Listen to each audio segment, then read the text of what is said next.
आम बजट जिसका बेसब्री से जनता को इंतज़ार होता है कि आम बजट आएगा तो जो ग्रामीण क्षेत्र के लोग हैं उनको भी कुछ ना कुछ निजात मिलेगी। सबके हिस्से में इस आम बजट का जो असर है वो पड़ेगा।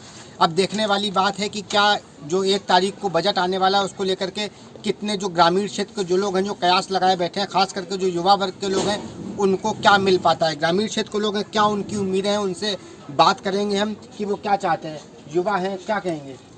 मेरी समझ से जो बजट पेश होने जा रहा है उससे तो छात्रों को तो मेरी समझ में कोई बेनिफिट नहीं होता है, क्योंकि पिछली बार जो बजट पेश हुआ था, बजट पेश होने के बाद में योगी मोदी मिल के अयोध्या राम मंदिर का निर्माण कराते हैं और जिस जगह मंदिर की जगह स्कूल, विद्यालय, अस्पताल बनने चाहिए, लेकिन उसका काम कुछ भी नहीं होता। और हम लोग बीएड बीटीसी भाई साहब किए हैं, हम बीटीसी किए हैं, सुपर डेट की आस लगाए थे कि सुपर डेट आएगा, लेकिन सुपर डेट तो आया नहीं, आचार संहिता आ गई। और आचार संहिता आने के बाद में और टीटी करवाते हैं, टीटी फिर फेल होता है, लीक होता है और जानबूझ के लीक करवाया जाता है। ये कोई लीक निचले स्तर से नहीं होता है, लीक होता है ऊपर स्तर से। और फिर अभी जो टीटी का पेपर हुआ वो 2017 का रख दिया गया, बिल्कुल सेम।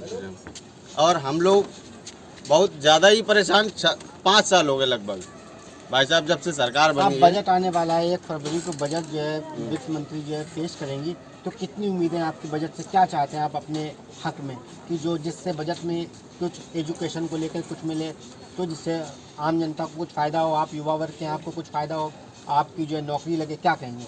मेरी समझ में जो एजुकेशन में पैसा खर्चा करते हैं, अब इसमें जब विद्यालय बंद हैं तो एजुकेशन में पैसा क्या खर्च होना। ऑनलाइन जो व्यवस्था हो गई वो बच्चे खुद अपना रिचार्ज करा के पढ़ेंगे। और जब बच्चों, गरीब लोगों के पास में पैसा ही नहीं है तो मोबाइल उसके पास, जब ऑफलाइन में बच्चा नहीं पढ़ पाता है तो ऑनलाइन कैसे पढ़ेगा। तो यहाँ ये शिक्षा व्यवस्था तो बिल्कुल चरमरा गई। और 3 साल से छोटे छोटे बच्चे होते हैं, उनकी नींव जब मकान का घर बनता है उस समय जब नींव खराब हो जाए तो मकान 4 मंजिल 5 मंजिल कैसे खड़ा कर पाओगे, बताओ। अच्छा आप ही बताएं भाई, जब नींव कमज़ोर कर रहे हैं आप लोग, जान रहे हैं कि ये नई पीढ़ी है, इसको बर्बाद कर दो, शिक्षा व्यवस्था बिल्कुल ध्वस्त कर दो, तो ये यहाँ पे हिटलर शाही, हमारा जो राज है हिटलर शाही चलने लगेगा। देखिए जो नाराज़गी है, काफ़ी सरकार के प्रति नाराज़गी देखने को मिल रही है। और भी जो लोग हैं उनसे बात करेंगे, क्योंकि इनका तो सीधे कहना है कि जो सरकार है वो हिटलर शाही पूरे देश में कायम है। और भी जो लोग हैं हम उनसे ही बात करने की कोशिश करेंगे कि वो क्या चाहते हैं। इस बार जो बजट आने वाला है, आम बजट, तो इस बार आम बजट को किस तरह से देखते हैं, कितनी उम्मीदें हैं आपकी आम बजट से? आम बजट से मेरा कोई ताल्लुकात नहीं है, सिर्फ बेरोजगारी से है। इधर क्या नाम है आपका? आशीष कुमार। क्या किए हैं, कितना पढ़े हैं, एजुकेशन? मैं बीएड किए हूँ और बेरोजगारी की वजह से मैं पेंटिंग का काम कर रहा हूँ और टीटी पास भी हूँ और सुपर टेट के लिए तैयारी कर रहा हूँ, लेकिन वैकेंसी नहीं आ रही है। मोदी और योगी जी की सरकार में ऐसी धांधली हो रही कि कुछ बता नहीं सकते हम। और इनका तानाशाही रवैया है, ये कुछ किसी की सुनते नहीं है। अच्छा आंदोलन लोग करते हैं, किसान करते हैं, बेरोजगार छात्र करते हैं, लेकिन किसी की बात नहीं सुनते हैं और लाठीचार्ज कराते हैं पुलिस वालों से। तो मेरा कहना है बजट आएगा तो कितनी उम्मीदें हैं आपकी बजट से, किस तरह से बजट आपके हक में, किस तरह से बजट आएगा, ये आप क्या चाहते हैं? मैं चाहता हूँ कि देश में आर्थिक अर्थव्यवस्था कमज़ोर हो गई है, तो सभी को एक चाल से मालूम नियमित तरीके से छात्रों को, बेरोजगारों को कुछ ना कुछ भत्ता देना चाहिए और बेरोजगारी भत्ता मिलना चाहिए। हाँ, बेरोजगारी भत्ता मिलना चाहिए। ठीक है, ये थे युवा वर्ग के लोग थे जो भी, जिनके प्रति भी काफ़ी, सरकार के प्रति काफ़ी नाराज़गी देखने को मिली। सीधे तौर पर सरकार पर आरोप लगा रहे हैं, चूँकि बेरोजगारी जो है वो दिन पर दिन बढ़ती जा रही है। आम जनता के जो लोग हैं वो ये चाहते हैं कि इस बार जो बजट आए वो उनके हक में आए। केंद्रीय वित्त मंत्री निर्मला सीतारमण 1 फरवरी को आम बजट पेश करेंगी। इस बार महामारी कोरोना को देखते हुए भी लोगों की काफ़ी उम्मीदें ज़्यादा बढ़ गई हैं। देखने वाली बात होगी कि क्या इस बार आम बजट में कितना किसानों के हित में चीज़ें आती हैं। हम कानपुर देहात के ग्रामीण क्षेत्र में मौजूद हैं और हम यहाँ के लोगों से बात करेंगे कि वो इस बार के बजट को क्या देखते हैं, कितनी उम्मीदें हैं कि इस बार बजट किस तरीके से होना चाहिए, क्या कहेंगे? हम जो है तो ये कहेंगे कि पहली बात तो जो है भारत की जनता पढ़ी लिखी तो है, लेकिन वो इनके कारनामों से अशिक्षित जैसी हो गई है और जो है तो बजट के संबंध में जानती भी नहीं है। 2% लोग बजट के संबंध में जानते हैं, उसमें भी बजट से हमें क्या लेना देना है ग्रामीण लोगों को। हमको तो दाल कितने में बिक रही है, कितनी सस्ती बिक रही है, आटा कितना सस्ता बिक रहा है, डीजल कितना सस्ता बिक रहा है, पेट्रोल कितना सस्ता बिक रहा है। हमें तो इन बातों से मतलब है। शिक्षा तो उन्होंने बर्बादी कर दी है भारत की। अब शिक्षा में बजट भी कम कर दिया है। अब जो है शिक्षा को जो है ये लोग क्या करते हैं, 3 साल से हमारे लड़के बेकार घूम रहे हैं, किसी को रोज़गार नहीं है। सारे पढ़े लिखे लड़के, एक पूरी फौज तैयार हो गई बेरोजगारों की, जो अब भविष्य में क्या करेगी, भविष्य में लूटपाट डकैती चोरी छिनारा उचक बजट गया। जो है किस तरीके का होना चाहिए, क्या उम्मीद है, बजट- किस तरीके से आप क्या चाहते हैं? हम ये चाहते हैं कि खाने की सामग्री सस्ती हो, डीजल पेट्रोल सस्ता हो, मकान बनाने की सामग्री सस्ती हो, जो इस समय आसमान छू रही है। और बहुत सारी बातें, कपड़ा बहुत महंगा हो गया है, उस पर ये GST FST लगाते रहते हैं बार बार। एक बार लगाए महीने, उसमें जो है साल में तो ठीक है, लेकिन वो बार बार लगाते रहते हैं। तो हम ये चाहते हैं कि जो रोज़मर्रा की चीज़ें हैं, जो जिस पर जो है पूरा समाज का सिस्टम आधारित है, वो चीज़ें सस्ती होनी चाहिए। ग्रामीण क्षेत्र के थे, किसान थे, ये ग्रामीण क्षेत्र के हैं। इनका सीधे तौर पे कहना है कि जो आम बजट है, इस बार आम बजट में जो रोज़मर्रा की चीज़ें हैं, जो दिन ब दिन बढ़ती हुई महंगाई है, रोज़मर्रा की चीज़ें बढ़ रही, उस पर जो है नियंत्रण करने की ज़रूरत है। उस पर बजट कुछ लाना चाहिए सरकार को। आप क्या कहेंगे? आप किसान हैं, तो खेती को लेकर के क्या कहेंगे? कितनी उम्मीदें हैं इस बार बजट की? आप जो है बजट का इंतज़ार कर रहे हैं, पब्लिक बजट बजट आ से रहा सर है। तो हमको कोई लेना देना नहीं। बजट से क्या लेना, बहुत से लोग जानते हैं, बहुत से लोग जानते भी नहीं बजट की, बजट क्या चीज़ है। दूसरी बात ये है, किसानों के लिए बिजली मुफ्त होना चाहिए, पानी लगाने के लिए किसानों के लिए पानी के लिए बिजली रेट अच्छी मिलना चाहिए ना। खाद है, खाद की सामग्री है, दाल चीनी ये है, ये किसानों के लिए बढ़िया मिलना चाहिए, कम रेट में मिलना चाहिए। हर चीज़ की महंगाई होती चली जा रही है ना, तो इससे हमको बजट से क्या लेना देना भाई। बजट बहुत लोगों को मालूम ही नहीं। अभी किसान खड़े हुए बेचारे बेरोजगार हैं, कितने बच्चे बेरोजगार हो गए, पढ़ाई वढ़ाई हो नहीं रही बच्चों की, ऑनलाइन से पढ़ाई होती है, उस पर कोई लेना देना नहीं, बच्चे और बर्बाद हो गए हैं। इस बार के बजट में आपकी कितनी उम्मीद है? आप क्या चाहते हैं? आप अपने विचार बताइए। तो सर हम यही चाहते हैं कि डीजल सस्ता हो, पेट्रोल सस्ता हो, ये सामग्री जितनी भी है ये सब सस्ती हो, लाइट जो है ये भी सस्ती हो ना, बिल जो है किसानों के लिए पानी लगाने के लिए, भाई हम लोग किसान आदमी हैं, पानी लगाएंगे ना तभी तो हमको लाइट मिलेगी, तभी तो पानी लगाएंगे, तभी तो गल्ला पैदा करेंगे। और जब हम कुछ करेंगे नहीं, लाइटें नहीं मिलेगी हमको, टाइम से कुछ मिलेगा नहीं, तो हम क्या करेंगे? यहाँ तो बच्चे सब बर्बाद हो रहे हैं, ये कमाने के लिए बहुत मुश्किल पड़ा हुआ है। जब किसानों के लिए चीज़ आ जाती है तो सस्ती हो जाती है, और जब किसानों का बिक्री खत्म हो जाती है, हर चीज़ महंगी हो जाती है। अब बताइए आजकल दाल 90 रुपये 100 रुपये बिक रही है, कड़ुआ तेल है 250 रुपया, 180-90 रुपया कड़ुआ तेल बिक रहा है, रिफाइंड है वो भी महंगा बिक रहा है। तो ये सब क्या है? किसान कहाँ से अपना जोका करेगा, क्या करेगा, कैसे करेगा किसान? ग्रामीण क्षेत्र के लोगों को काफ़ी परेशानियों का सामना करना पड़ रहा है, चूँकि साफ झलक रही है इनके फेस पे जो परेशानियां हैं, महंगाई की जो मार ग्रामीण क्षेत्र के लोग झेल रहे हैं, उससे काफ़ी नाराज़ हैं सरकार के प्रति। लोग काफ़ी नाराज़गी देखने को मिल रही है। और भी लोग हैं, उनसे बात करेंगे कि वो इस बार बजट में युवा हैं, तो क्या चाहते हैं आप इस बार बजट में, किस तरीके का बजट आना चाहिए? हमारा यकीनन एक ही कहना है कि बजट में सबसे पहले हमारे लोगों के लिए, अर्थात जो बेरोजगार लोग हैं, उनके लिए नौकरी का प्रावधान किस तरीके से सरकार करती है बजट के माध्यम से, या जो कुछ पैसा है वो बचा के किस तरीके से कंपनियां अलॉट करती है, और कंपनियों की में हमारे लोगों को यानी जितने भी ये गरीब लोग हैं, किसान लोग हैं, हम सभी लोगों को उसमें कैसे नौकरी मिल पाती है, हम इसका इंतज़ार कर रहे हैं। बजट एक अगर है, और उस बजट के माध्यम से हम लोगों को ये सबसे बड़ी उम्मीद है कि जितना भी आज वर्तमान में हमारा जो खर्चा हो रहा है, वो सबसे ज़्यादा खर्चा इन लोगों ने सिर्फ और सिर्फ इन्हीं माध्यम से लगा दिया। जैसे अभी मोबाइल है, ये है, वो है, इनसे हमारा कुछ लेना देना ज़्यादातर होता नहीं, लेकिन इन्हीं लोगों ने ऑनलाइन उसके ऊपर सब कुछ कर दिया है। और वही मोबाइल देखो तो उसका जो मोबाइल है वो 40,000 50,000 का मिलता है, हमारे पास कहाँ से आएगा? अगर वो नहीं आएगा तो उसके साथ में जिस तरीके से उसमें रिचार्ज लगता है, वो रिचार्ज आज की तारीख में, पहले BSNL था तो गवर्नमेंट की कंपनी थी तो सस्ता मिल जाता था, आज की तारीख में सभी प्राइवेट कंपनियां उन रिचार्जों का दाम इतना बढ़ा दिया है कि उस रिचार्ज तक नहीं मार पाते, तो कहाँ से हम ऑनलाइन पढ़ाई कर पाएंगे? तो आप यानी गवर्नमेंट ने पूरी तरीके से इसी माध्यम से हम लोगों का जो एजुकेशन है बर्बाद कर दिया। तो हम भी ये चाहते हैं कि वो भी एक तरीके से, पूरी तरीके से जो रिचार्ज है वो भी कम हो जाए। और ढेर सारी चीज़ें, जैसे कि आप ये इसके बारे में लीजिए कि हम लोग जो किताबें वगैरह जो खरीदते थे उसके ऊपर भी अब बड़ी मात्रा में इन्होंने चार्जेस लगा दिए। वो बुक अगर खरीदने जाओ तो पहले 10 रुपए का मिलता था, अभी वही बुक खरीदने जाओ तो 30 रुपए और 40 रुपए में मिलता है। तो कहाँ से हम लोग पढ़ाई कर पाएंगे, कहाँ से बुक ले पाएंगे? तो ये जो चीज़ें हैं जिसके ऊपर एजुकेशन टिका है, शिक्षा टिकी है, वो शिक्षा हो या हमारा खान पान का जो भी साधन संसाधन हो, उसके ऊपर भी हम महंगाई कम चाहते हैं, उसमें भी हमको रियायत मिले। क्योंकि हम लोग जो गवर्नमेंट को पैसा देते हैं उसी के बदौलत तो ये लोग हमको रिटर्न करते हैं, लेकिन हम लोगों को पता नहीं है। हम लोग इनकी राह देख रहे हैं कि ये कम करेंगे, कम करेंगे। कम करना चाहिए क्योंकि आम जनता जो है वो बजट के लिए सबसे ज्यादा पैसा देता है और नौकरी वाला जो इंसान है वो सिर्फ नाम मात्र पूरे भारत भर में सिर्फ 2% है। तो 2% और 98% जो लोग हम लोग हैं, जो गरीब लोग हैं, इन्हीं से तो ये लोग टैक्स वसूल रहे हैं। तो खास करके इन गरीबों के लिए ही ये बजट होना चाहिए, ना कि अमीरों के लिए। अमीरों के लिए आप छूट दे रहे हो, 5 लाख के ऊपर वो कमाएगा तो आप उसको 30%, 40% मान लो उनके ऊपर टैक्स लगा।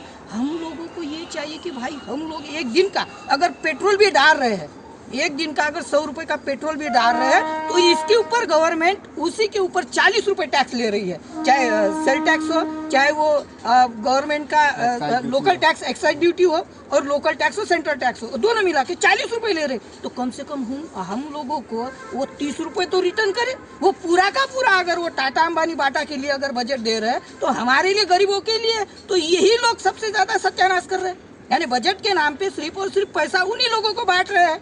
तो हम कैसे माने कि ये सरकार बजट हमारे लिए दे रहे हैं, आम जनता के लिए दे रहे हैं, गरीबों के लिए दे रहे हैं, किसानों के लिए दे रहे हैं? नहीं दे रहे। हम ये डिमांड करते हैं कि ये पैसा आम जनता का है, गरीब का है, तो गरीब को ही लौटाया जाए। और इसमें सभी लोगों को एक तरीके से जितने भी गवर्नमेंट ने महंगाई बढ़ाई है पूरी तरीके से कंट्रोल करने का काम इस गवर्नमेंट का है। और वो इन जिन गरीबों के लिए जो जो चीज़ें लगती है उन सभी के ऊपर रियायत दे। ये हमारी इसके माध्यम से आपसे डिमांड रहेगी, सरकार से डिमांड रहेगी कि वो इसके ऊपर जरूर से। बिल्कुल, ये जो लोग थे, गरीब किसान लोग थे, ग्रामीण क्षेत्र का पूरा इलाका था, तो इनका सीधे तौर पर कहना है कि इनको मजदूरों को देखते हुए, किसानों को देखते हुए एक बजट बनाना चाहिए जो इनके हित में। आम बजट 2022 और 23 1 फरवरी को पेश होने वाला है और आम बजट में किसानों के लिए क्या व्यवस्थाएं हैं या क्या उम्मीदें हैं उनकी, आइए हम इस संबंध में बात करते हैं। ग्राम सभा दादूपुर के किसानों से बात करते हैं।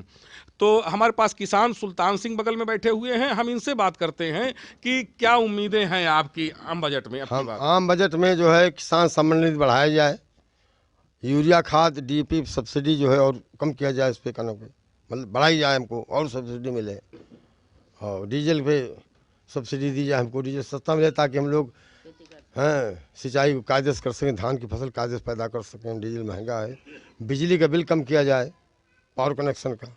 देख, जैसे आपने बताया कि किसानों पे जो है किसानों को खाद पे सब्सिडी मिले और डीजल पे सब्सिडी मिले, और इस संबंध में हम आगे और किसान से बात करते हैं।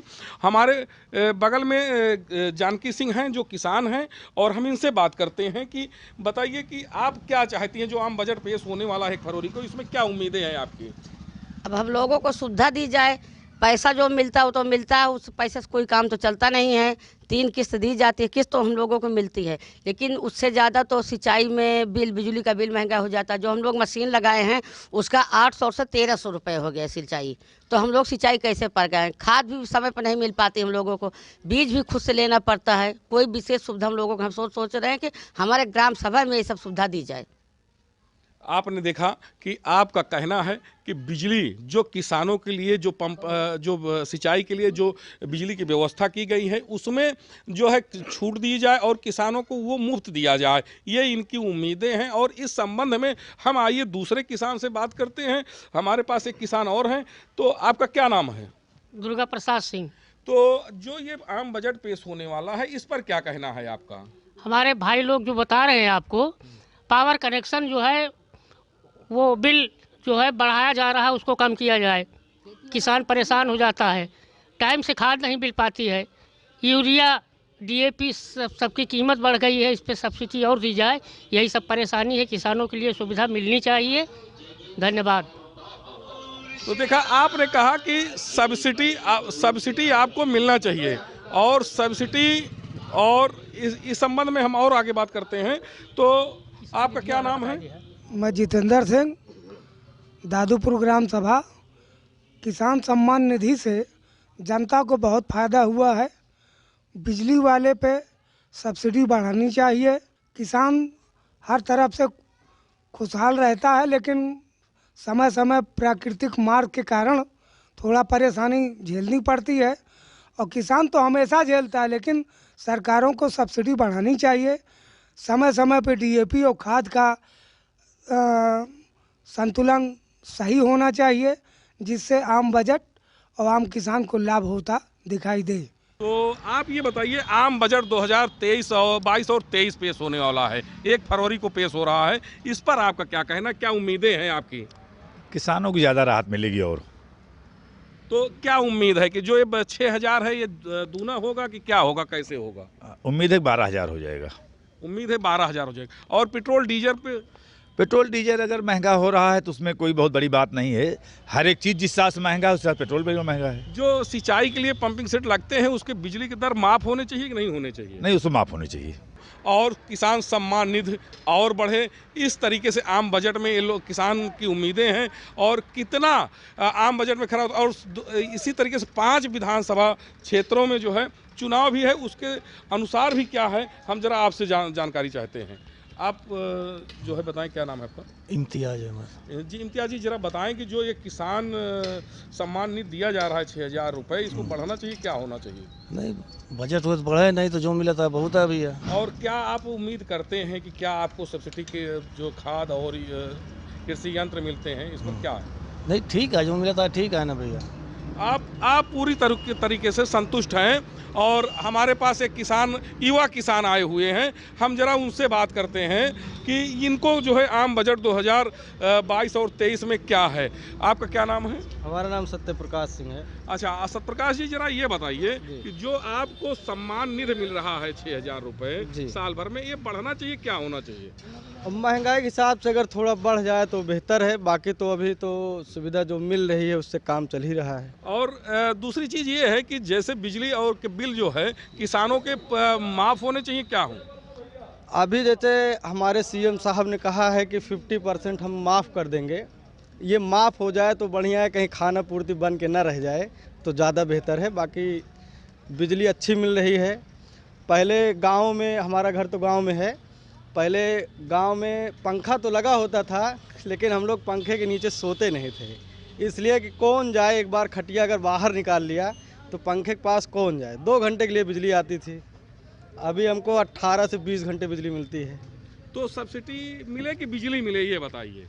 नहीं, हमें बिजली मिलेगा तो हम कारोबार करेंगे, सब्सिडी कोई काम ही नहीं होगा, हम कमा लेंगे, क्या दिक्कत है? जैसे ये कहा जा रहा है कि महंगाई के तौर पे बिजली और डीजल और पेट्रोल जो है बहुत महंगा है, इस पर क्या कहेंगे आप? भाई, जिस चीज़ का डिमांड बढ़ेगा उस चीज़ की महंगाई बढ़ेगी। और अब इस संबंध में हमारे पास एक और किसान हैं, हम उनसे भी बात करते हैं। आइए, आपका क्या नाम है? जी, मेरा नाम इंदर तिवारी है। तो आप ये बताइए, आम बजट 2023 और 22 और 23 पेश होने वाला है, 1 फरवरी को पेश हो रहा है। इस पर आपका क्या कहना, क्या उम्मीदें हैं आपकी? किसानों को ज़्यादा राहत मिलेगी। और तो क्या उम्मीद है कि जो ये 6,000 है ये दूना होगा कि क्या होगा, कैसे होगा? उम्मीद है 12,000 हो जाएगा।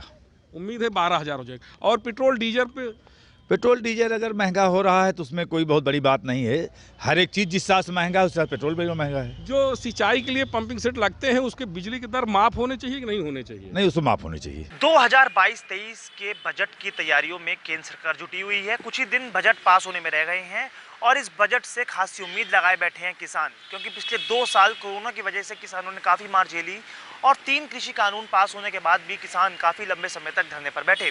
ऐसे में किसान इस बजट को लेकर क्या सोचते हैं, क्या कुछ उम्मीद है उन्हें इस बजट से, मोदी सरकार क्या कुछ बजट पेश करेगी, उनके पक्ष में किसानों से ही बातचीत करते हैं।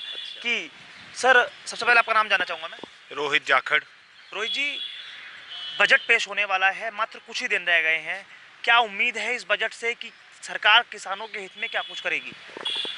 देखो, किसानों के हित में तो सरकार ने अभी तक कुछ किया ही नहीं। 1.5 वर्ष किसानों को संघर्ष करना पड़ा, आंदोलन करना पड़ा।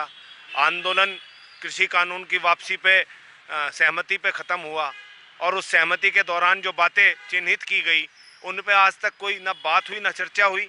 तो अभी तक सरकार से किसान पूरी तरह नाउम्मीद है और जब तक एमएसपी का कानून नहीं बनेगा किसान को कोई भी सशक्तता प्रदान कर ही नहीं सकता। तो सशक्त होने के लिए एमएसपी जरूरी है। मोदी सरकार को केंद्र में काफ़ी लंबे समय बीत चुका है, ऐसे क्या काम किसानों के हित में बजट में लाए?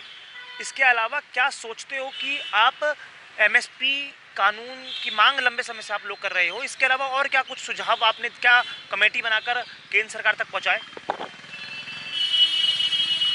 केंद्र सरकार ने वादा किया था 2022 तक किसानों की आमदनी को दुगना करेंगे और दुगना तो छोड़िए, डीजल पर बढ़ोतरी, खाद और एनपीके के दामों पर बढ़ोतरी, उनकी डिमांड एंड सप्लाई में बहुत भारी किल्लत, किसान पूरी तरह लाचार और निरीह कर दिया इस सरकार ने। आंदोलन किया, काले कानून वापस तो किए, लेकिन एमएसपी पर ना आज तक कोई कमेटी गठित हुई, ना कोई चर्चा हुई। लौटूंगा आपके पास, आपका नाम जानना चाहूंगा मैं। मेरा नाम शुभम राणा है। शुभम जी, सरकार से क्या कुछ उम्मीद है कि सरकार को क्या कुछ करना चाहिए जिससे सीधा लाभ किसानों तक पहुंचे? किसानों ने जरूर लंबे समय तक अपने मांग के लिए धरने पर बैठे, दिल्ली के तीनों हिस्से को घेरा, मोदी जी स्वयं आए, देश को संबोधित किया और तीनों कृषि कानून वापस ले लिए। और क्या कुछ मांगे हैं जिससे किसानों को लाभ पहुंच सकता है? किसान देश का अन्नदाता है और 70% हमारा देश कृषि पर आधारित है। देखो, मेरा मानना है इस सरकार से हम बिल्कुल आश्वस्त नहीं है और अब हमारी सरकार से कोई मांग ही नहीं रह गई। अब तो हमारी मांग सीधी जनता से है कि सरकार को तख्तो-ताज उजाड़ के फेंक दिया जा। सरकार ने हमारे से बजट में भी ये घोषणा शुरू में ये करी थी कि हम इनकी आमदनी दोगुनी कर देंगे। मेरा मानना था ये आमदनी दोगुनी ना होकर खर्चा दोगुना हो गया हमारा। सभी खाद, बीज, तेल, पेट्रोल, डीजल, हर चीज़ दोगुनी से भी ज़्यादा होगी। अब तो स्थिति है कि हम अपनी जान बचाने की लड़ाई लड़ रहे हैं। आप क्या सोचते हो कि इस बजट, कुछ ही दिन है, बजट में क्या कुछ खास होना चाहिए? क्या चाहते हैं आप जिससे आपको फायदा हो? क्या सोचते हो कि खाद, बीज, पेट्रोल, डीजल या फिर जो उपकरण होते हैं कृषि संबंधी, वो क्या होने चाहिए? मेरा मानना है खाद, बीज, पेट्रोल, डीजल, इन सब पे हमें सब्सिडी मिलनी चाहिए। लेकिन समस्या तो एक, हमारी मांगे तो बहुत है लेकिन हमारी मांगों को पे अमल भी तो होना चाहिए। मांग पे हमारी अमल कुछ नहीं है। मांग तो हमारी कमेटी बनेगी, किसानों की मांग जाएगी, वे उसे रखेंगे या नहीं रखेंगे, उस बात से तो कोई फायदा ही नहीं हो रहा।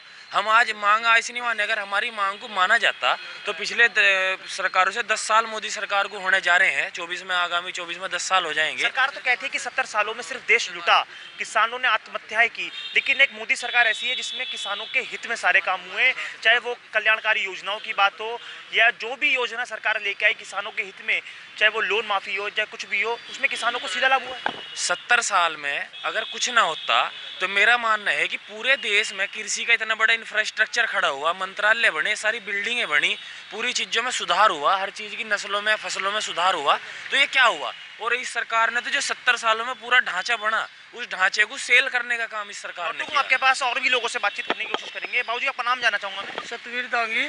सतवीर जी, आप काफ़ी बुजुर्ग भी हैं, लंबे समय से आप कृषि क्षेत्र को देख रहे होंगे। क्या देखा पिछले 70 सालों में, क्या देखा अब मोदी सरकार के कार्यकाल को? कुछ ही दिनों में बजट पास होना है, क्या लगता है कि बजट में क्या कुछ होना चाहिए? ऐसा है जी, मोदी सरकार में किसानों के लिए तो कुछ है नहीं अच्छा काम, बोला जी। आगे भी ऐसा ही करेंगे। हमारा तो फसल का भी वाजिब दाम जो सरकार तय करती है वो भी समय पे नहीं मिलता। क्या होना चाहिए इस बार? इस बार के बजट से क्या उम्मीद है? कुछ ही दिनों में बजट पास। उम्मीद ना है जी, कुछ भी जी पिछला ही नहीं मिला, आगे के दुआओंगे हमें। उम्मीद तो आपकी खरी उतरी कि सरकार ने 3 कानून वापस ले लिए थे आप? अजी कानून तो ले लिया, कुछ अमल तो हो जाए नहीं। नो कहते करने का पैसा दुआओंगे टाइम पे, कुछ नहीं दुआ सके। अभी कुछ दिनों पहले एक प्रेस कॉन्फ्रेंस की थी, भाजपा के एक बड़े नेता थे, उन्होंने तो कहा था कि सारी शुगर मिल्स गन्ने का भुगतान समय पर कर रही है। नहीं जी, पिछले साल का मुझे लग रहा है, इस साल के का तो जिक्र ही नहीं कहीं। गन्ने मंत्री तो आपके मुजफ्फरनगर के पास के सुरेश राणा। हाँ जी, कोई ना सुनाई कर रहा। हम तो क्या बोलते हो आप? गन्ना ही बोए जी हम तो। गन्ने का भुगतान समय पर होता है? नहीं जी। किसी से मांग की? अजी खूब वहाँ धरने पे बैठ लिए, 13 महीने में आए थे, उठ के कोई सुनाई ना हुई कहीं जी। इस बार के बजट से कुछ उम्मीद नहीं लगाए? नहीं जी, कोई उम्मीद ना आए तो नहीं बकाऊ, जहाँ हमें वोट ले ले, हमारे पता और ना करते कुछ। वोट लिस्ट कुछ नहीं करते, आप क्या कहेंगे? केवल परपंच और षड्यंत्र के अलावा, हिंदू मुसलमान पाकिस्तान जिन्ना के अलावा मूलभूत मुद्दों पे ना ये चर्चा करते ना बात करते। वजह क्या है कि जब 70% कृषि आधारित देश है हमारा, और आप लगातार आरोप लगा रहे हैं कि सरकार किसानों के हित में कुछ काम नहीं करती। अभी कुछ दिन पहले ये भी भाजपा की तरफ से हुआ था कि शुगर मिल समय पर सब भुगतान कर रही हैं, अभी बाबूजी कह रहे थे कि शुगर मिल भुगतान नहीं कर रही। वजह क्या है आखिर कि किसान अन्नदाता है, उसके बावजूद सरकार तक उनकी आवाज़ तक नहीं पहुंचती। जबकि कहा यह भी जाता था कि जब चौधरी साहब हुक्का गुड़गुड़ाते थे तो सरकार हिलती थी। मेरा कहना यह है, जो सरकार अपने आप को किसान हितैषी बनाने का काम करती है, वो हाई कोर्ट के आदेश पे गन्ना भुगतान क्यों नहीं करती?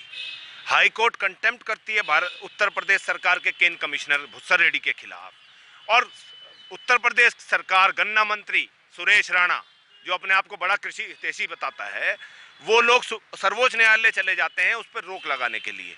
जो व्यक्ति किसान के अस्मिता के खिलाफ सर्वोच्च न्यायालय जा सकता हो, वो किसान हितैषी कैसे हो सकता है? आप क्या कहेंगे कि युवा हैं आप, आपकी सोच क्या कहती है कि युवा जहां एक तरफ किसानी की तरफ से दूर जा रहा है, नौकरी की तरफ आगे बढ़ रहा है, किसानों की ज़रूरत है देश को, ऐसे में अगर किसान नहीं रहेंगे खेत में तो क्या होगा? तो किसान रहेंगे कैसे, जिंदा कैसे बचेंगे? हम लोग किसानी की तरफ से दूर क्यों जा रहे हैं? इसलिए जा रहे हैं क्योंकि हमारा किसान का जो खर्चा है वो इतना बढ़ गया कि हमारी मजदूरी भी नहीं निकल पा रही उसमें। अगर उसे उसकी मजदूरी भी निकल पा रही तो वो खेती करेगा कैसे? समस्या को यहाँ समझो। हम वोट की चोट करेंगे, सरकार को पलट के फेंक देंगे, और इस बार मोदी सरकार का भविष्य खतरे में है। और जैसे ही 22 में सत्ता बदलेगी, 24 की निशानी डल जाएगी और आगामी सरकार को इसे भी पलटने का काम हम लोग करेंगे। मेरठ पश्चिम उत्तर प्रदेश के एक बड़ा क्षेत्र है। इसके अलावा मेरठ से जुड़ा मुजफ्फरनगर, जहां गन्ना मंत्री निवास करते हैं सुरेश राणा, क्या किया आपके लिए, क्या चाहते हैं वो करें? सरकार, अब चुनाव होने हैं 2022 के इलेक्शन उत्तर प्रदेश के, इसके अलावा लगातार स्वयं मोदी जी खुद किसानों के हित की बात लगातार जब संबोधित करते हैं देश को तो कहते हैं घर घर क्यों घूम रहे हैं मोदी जी और अमित शाह जी? उन्हें घर घर घूमना क्यों पड़ रहा है? अगर इतना ही विकास किया था तो गलियों में ना घूमना पड़ता। कल ही कृषि मंत्री जिसका आप जिक्र कर रहे हो सुरेश राणा का, उसे काले झंडे उसी के क्षेत्र में दिखाए गए, ऐसा ना होता। वजह क्या है? वजह यह है कि लोगों में रोष इतना बढ़ गया है कि अब उन्हें सड़क पर उतर के अपना जो है गैर कानूनी तरीके से भी अपना विरोध दर्ज करना पड़ रहा है, क्योंकि जब सत्ता बात नहीं मानती तो आदमी को जो है मैदान जंग में उतरना पड़ता है। एक आखिरी सवाल फिर वही पूछूंगा कि बजट पास होगा, एक उम्मीद क्या है, एक क्या चाहते हैं कि एक ऐसी मांग जो आप अपने लेवल से सरकार तक पहुंचाना चाहते हैं? वैसे तो हम इन उद्योगपतियों की सरकार से कोई मांग और उम्मीद हमें बची नहीं है अब जा, लेकिन हमारी मांग ये है कि फिर भी किसानों की तरफ को देखा जा, उनका बजट बढ़ाया जा, उनके खाद भी तेल समय सब में सब्सिडी उन्हें दी जा, और डीजल के उन्हें 50% फीसदी सस्ता दिया। आप क्या कहेंगे, एक मांग सरकार तक क्या पहुँचाना चाहते हैं? MSP का कानून लागू हो। आप क्या कहेंगे? न्यूनतम समर्थन मूल्य जो सरकार तय करे थी वो हमें समय पे मिलना चाहिए। बहुत शुक्रिया हमसे बातचीत करने के लिए। कुछ किसान और लोग हमारे साथ जुड़े थे जो साफ तौर पर हमसे जो बजट पास होना है कुछ ही दिनों में उस पर बातचीत कर रहे थे। किसानों की मांग जानना बेहद जरूरी हो जाता है क्योंकि भारत देश 70% कृषि आधारित क्षेत्र है। ऐसे में 1 तारीख को जब बजट पास होगा तो किसानों के हित में सरकार क्या कुछ लाती है वो देखना जरूर होगा, क्योंकि पिछले लंबे समय तक किसान धरने पर बैठे और अब उत्तर प्रदेश में चुनाव भी होने हैं तो इस बजट को उत्तर प्रदेश के चुनाव से भी जोड़ा जा रहा है। तो जरूर देखना होगा कि इस बार के बजट में किसानों के हित में क्या कुछ रहने वाला है। मोहित कुमार के साथ विभू गुप्ता, चिकन न्यूज़ मेरठ।